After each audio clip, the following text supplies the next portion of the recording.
meant to be a game! Never! Hey, author and horror news contributor William Burke back with another cult movie double bill. Both of these dystopian sci-fi films depict future governments using gladiatorial sports to appease the masses, but that's where the similarity ends. First up, a champion athlete struggles to survive in an increasingly brutal sport. It's grim, it's violent, it's 1975's Rollerball. Ladies and gentlemen, our corporate anthem. It's 2018 and the world's governments have been replaced by corporations, placating the masses with the brutal sport Rollerball, a game designed to prove that individuality is futile. But when star player Jonathan E's popularity eclipses the game itself, the corporations take action. Rollerball is often cited as the original futuristic, murderous game for the masses film, though technically that honor is shared by 1965's The 10th Victim and 1970's unfairly ignored Das Millionspiel.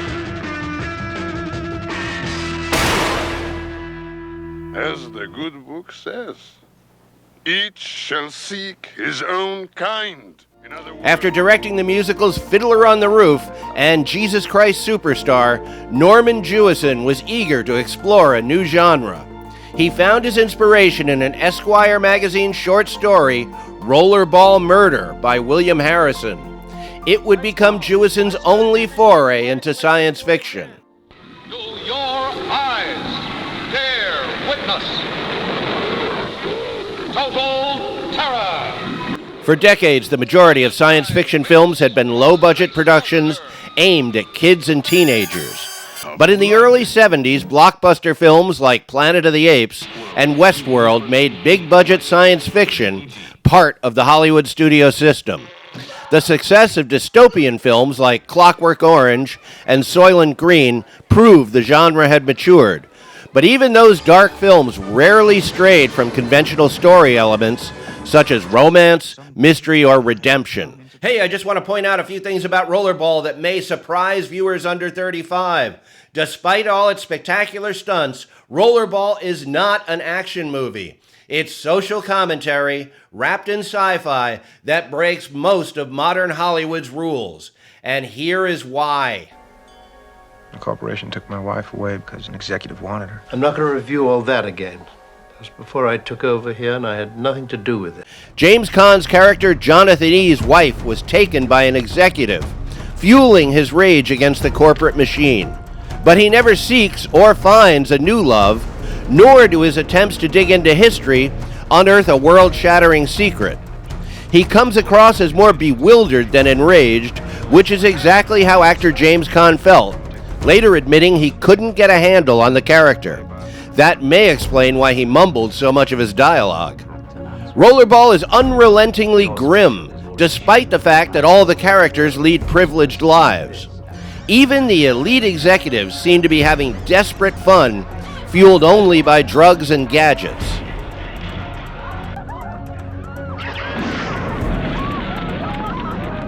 You all right? Yeah, I'm all right. Just want to get out there and hit them little fellas. That's why John Beck's character Moon Pie stands out. He's the only one capable of experiencing joy. You like poetry? Mm-hmm. Why don't you go upstairs? I got a poem for you. Outside of Moon Pie, the rest of the team are faceless props. With a running time of over 2 hours, there was plenty of time to introduce other players, akin to meeting the platoon members in a war movie. A bit of characterization would have lent gravitas to their deaths in the arena.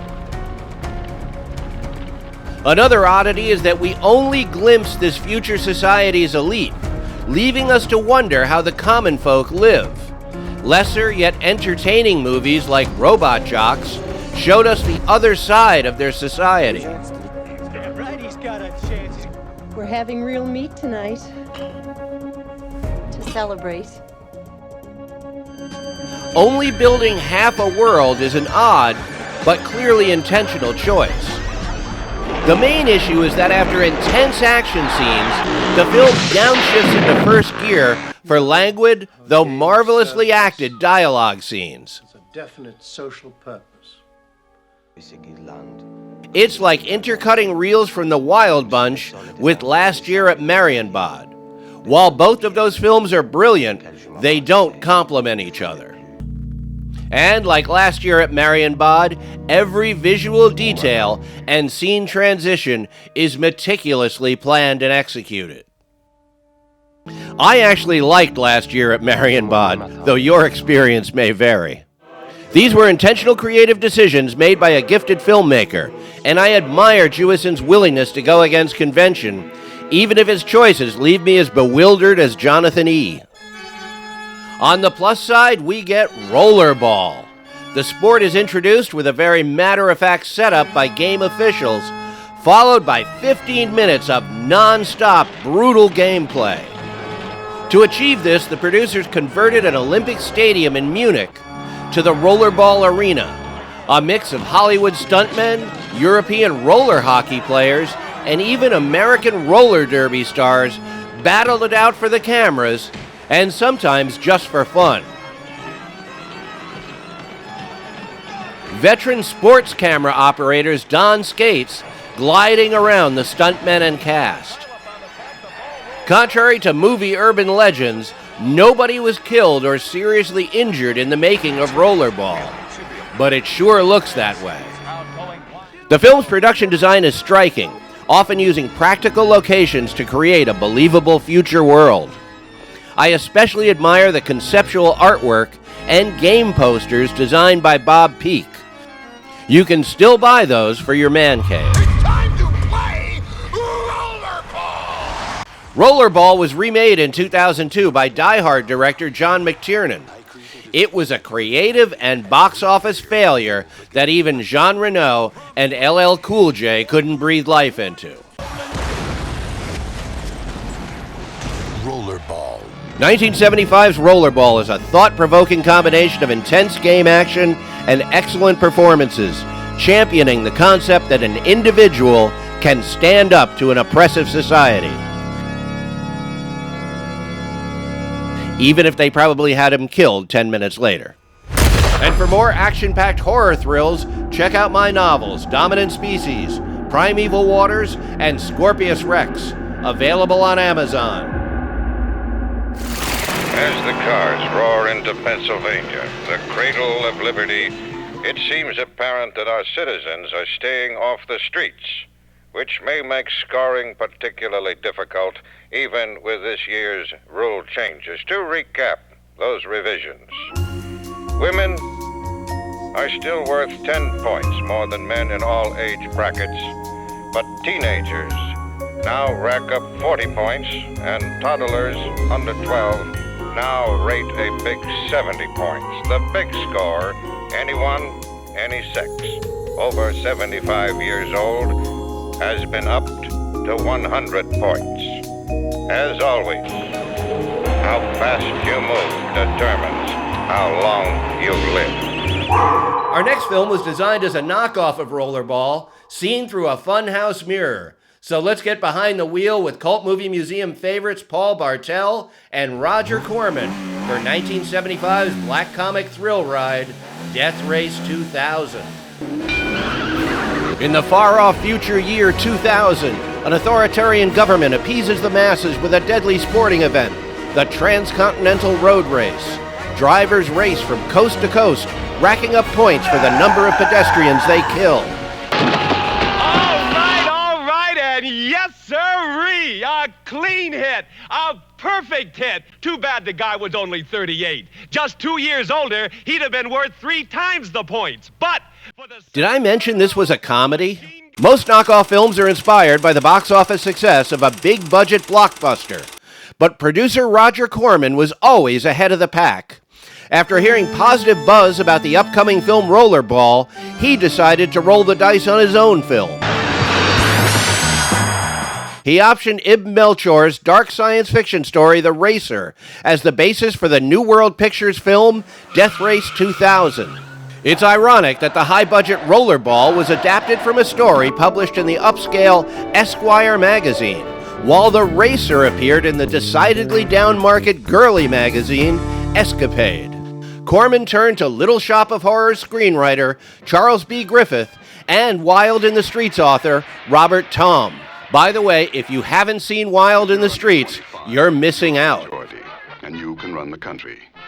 While the screenwriters were influenced by Rollerball's subject, their screenplay owes more to the original murder as a sport comedy, The 10th Victim.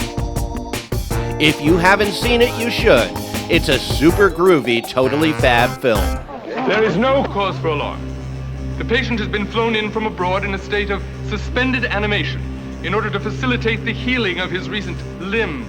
During pre-production, director Paul Bartel added his own urbane sense of humor. Now here's something more your speed. Gonna be at least 200 points.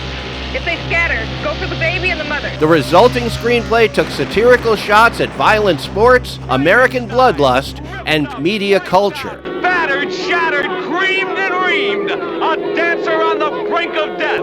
Frankenstein. Under Bartel's direction, the cast delivered the kind of nuanced performances rarely seen in drive-in fare. Lead actor David Carradine had just walked off the series Kung Fu and needed a lead film role. He's perfect as champion driver Frankenstein. Add spice to the race.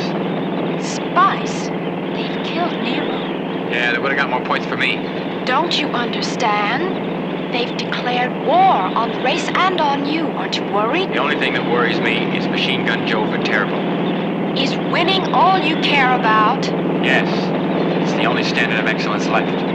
Do I hear the sound of engines? It's Calamity Jane Kelly. Former Andy Warhol star Mary Warrenoff also shines as competing driver Calamity Jane. Chicken gang. Chicken in a basket. Chicken in a casket. Warrenoff was a unique choice given her background in art films and the fact that she'd never driven a car. Holy shit. Here she is, that adorable swastika sweetheart, Matilda the Hun from Milwaukee. And a special shout out to the late Roberta Collins as the politically incorrect racer, Matilda the Hun. Do you think this is your turn to be first and foremost in sunny California? Today, California. Tomorrow, the world.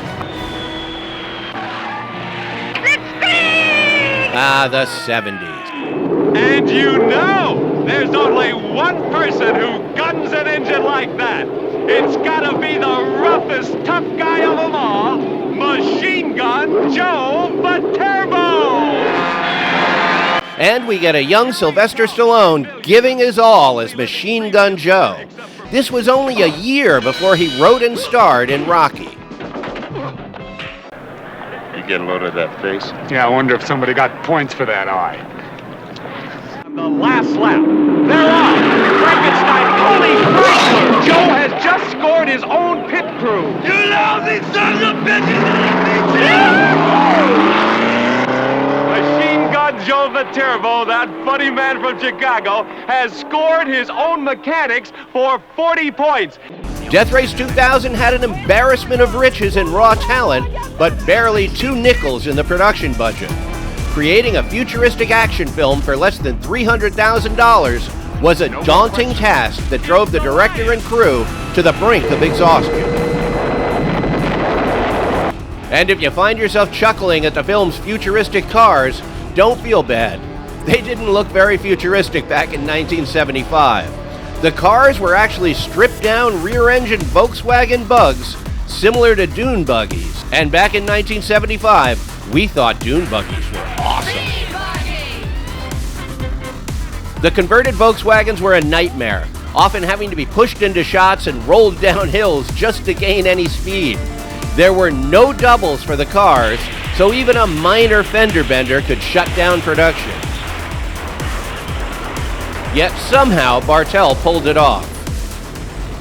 After seeing the film's rough cut, Corman decided to play down the humor while amping up the violence, requesting blood-soaked reshoots done without Paul Bartel's involvement. This creative collision created a satirical film that still delivered the gruesome goods drive-in fans craved, while garnering positive reviews from the likes of Time Magazine and Rolling Stone. Amazingly, Death Race 2000 beat Rollerball into theaters by 2 months. ultimately grossing $8 million on a $300,000 budget.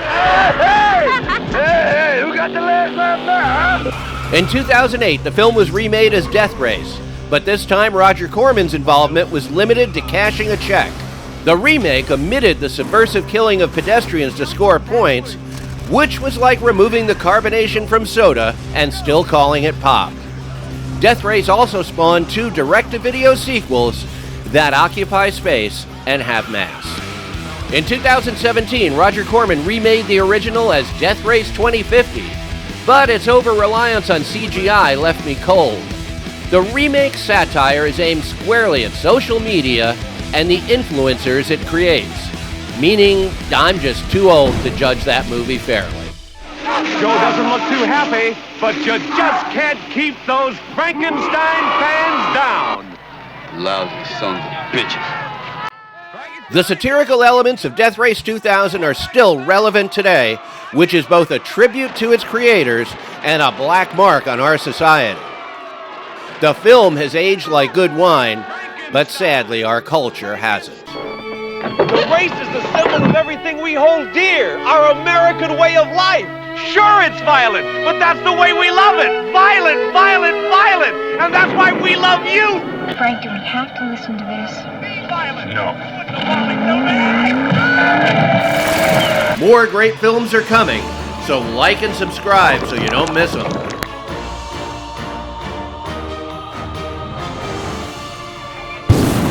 And if you're still craving some action-packed horror with a dash of black humor, buy my books.